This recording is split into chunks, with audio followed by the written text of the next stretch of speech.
Hey, what's up everybody? Suburban Legend here, bringing you guys a commentary about gaming setup. I'm going to talk a little bit about input lag, what type of TV you're using, talk about using a monitor to play video games, and just talk about gaming setups and what's the best setup as far as getting you the best advantage when it comes to playing games like Call of Duty. So, first of all, real quick, there's a new show that premieres on Fox on September 20th called The New Girl, and it looks pretty funny. There's actually an exclusive link in the description of this video if you want to check out the entire first episode early. It doesn't come out to the 20th, but you guys can check it out now. Watch the whole pilot episode if you're interested. And it has a thing called the douchebag jar in that episode, where if someone's caught being a douchebag, they have to put $1 into the jar. So, who do you guys know that would have to put money into a douchebag jar? I know if we had a douchebag jar on our podcast, That Guy Show, I know Nando would be broke pretty quickly. So, but anyways, that's enough about that. Let's get on with this commentary about gaming setup. I'm not going to talk too much about the gameplay in the background here. So, gaming setup, guys. And what got me wanting to talk about this in a commentary is the fact that I just changed my gaming setup around within the past 2 weeks here. I've always gamed on an HDTV, and just a couple weeks ago I decided to make the change to a monitor. Just a regular computer monitor, flat monitor, LCD. And man, it's been a drastic improvement for me. So I just kind of want to talk some tips about that. I'll tell you guys a little bit about wiring up your console to your TV.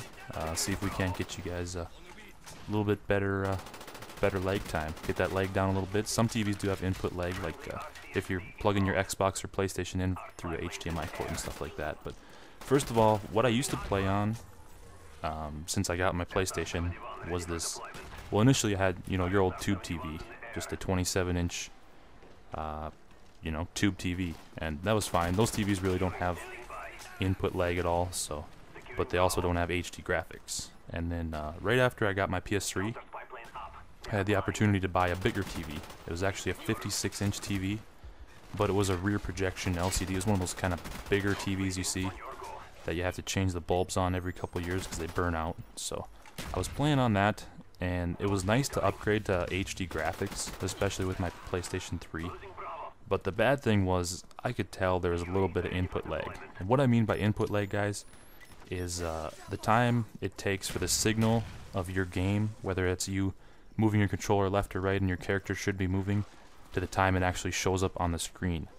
And there's a few things that affect this input lag. It's the type of wiring you have from your PlayStation or Xbox, if you're hooked up via component, composite, or HDMI, or even VGA cables to your monitor or TV, and also your specific monitor or TV has a big impact on what to do. First tip I can give you guys is definitely go through all the menus and settings if you're using an HDTV. Almost every HDTV nowadays has a bunch of settings for optimal picture when you're watching movies and TV. And what that does is it actually delays the output just a little bit from, let's say you're watching a TV show, you're watching SportsCenter.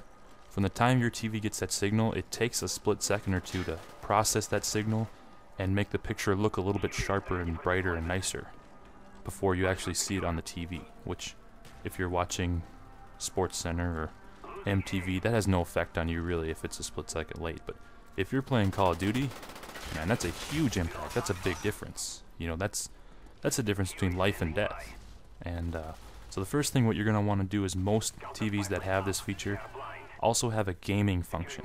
So look through every menu and every setting in your HDTV and see if it says anything about gaming or video gaming. And what that does is that turns all that crap off.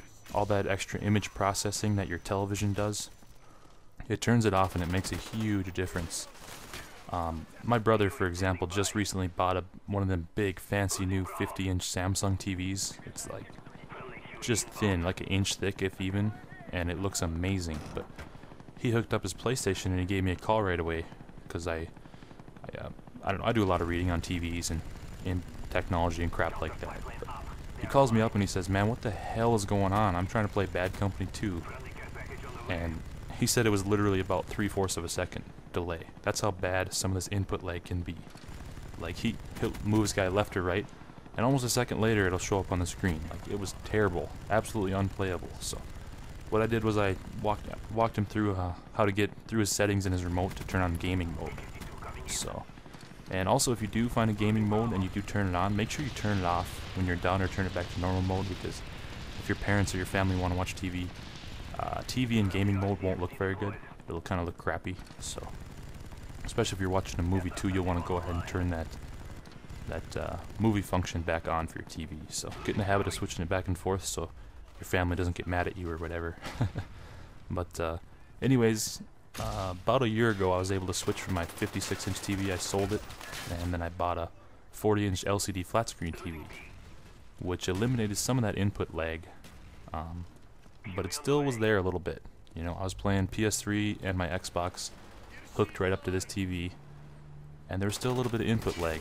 Now, I got a cheap-ass TV. It was like $400 Black Friday special at Target, you know, one of them sales.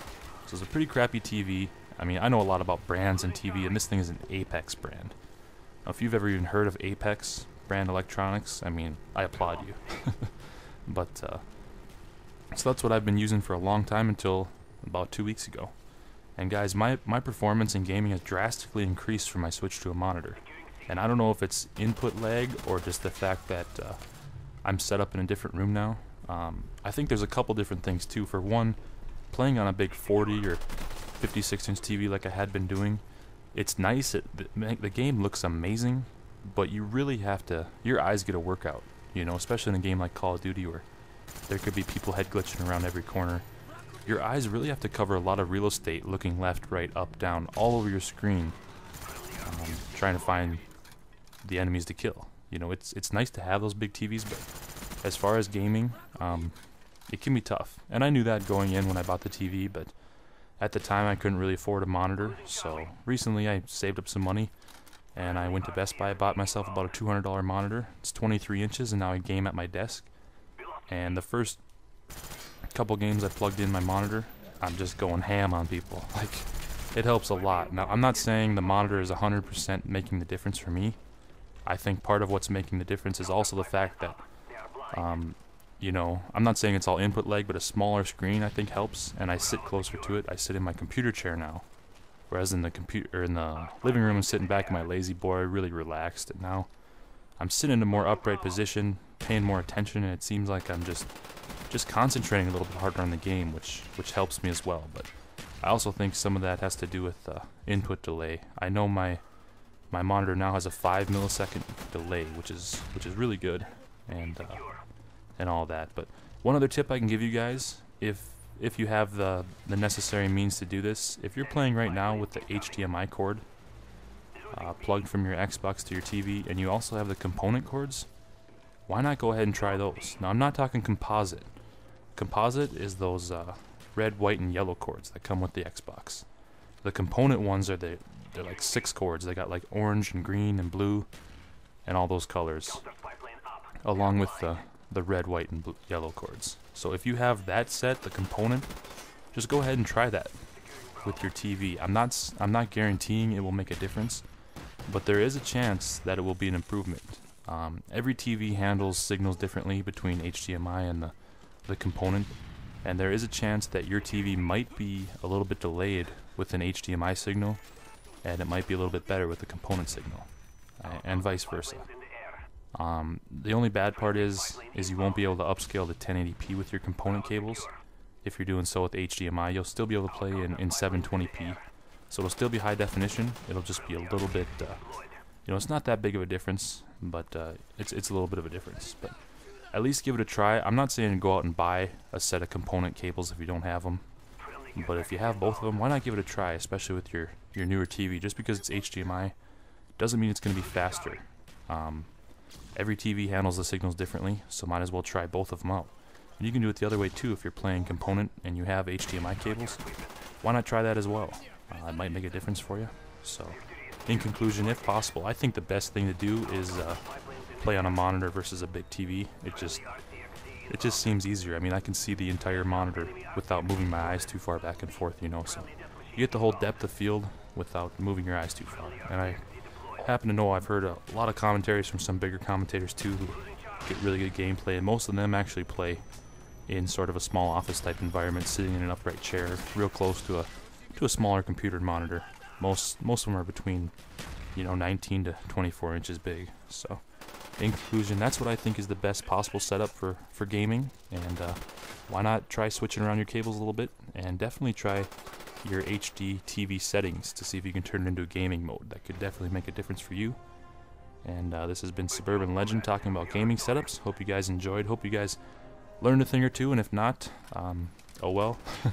And I'll talk to you guys later. Peace.